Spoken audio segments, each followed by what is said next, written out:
प्रधानमंत्री सिलाई machine scheme अधीन महिला माने सिलाई मेसीन किनिया पई 15,000 टंका पाउछंती। मागणा तालीम प्रमाणपत्र दि जाउछि एवं तालीम समय दिन को 500 टंका मध्य सरकार प्रदान करुछंती। एही योजना अधीन महिला मानकु आत्मनियुक्ति पई उत्साहित करा जाउछि।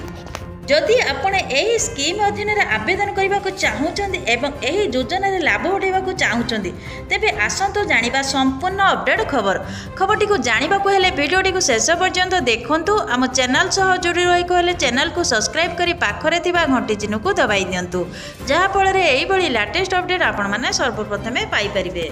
महिला मानक आर्थिक दृष्टि शक्तिशाली करने भारत सरकार अनेक लाभदायक योजना चलाउछंती। एही समस्त लाभदायक योजना मध्य गोटे हूँ प्रधानमंत्री सिलाई मेसीन स्कीम। सिलाई मेसीन स्कीम प्रधानमंत्री विश्वकर्मा योजनार एक अंश।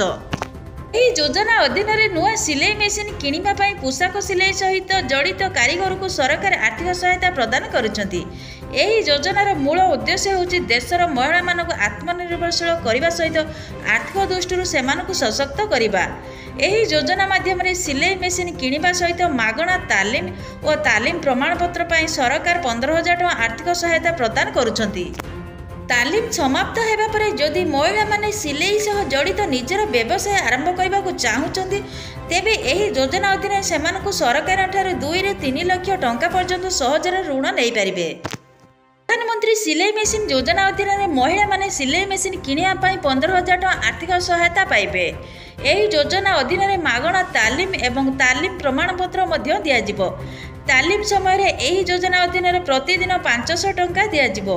एथिसह जदि हिताधिकारी तालीम पर निजर सिलाई व्यवसाय करने को चाहूँगी तेबे सहजरे किस्ती एथिपाई ऋण मध्य दियाजिबो। प्रधानमंत्री सिलाई मेसीन स्कीम माध्यम महिला माने आर्थिक दृष्टि सुदृढ़ होगा सहित आत्मनिर्भरशील होगा उत्साहित हेबो।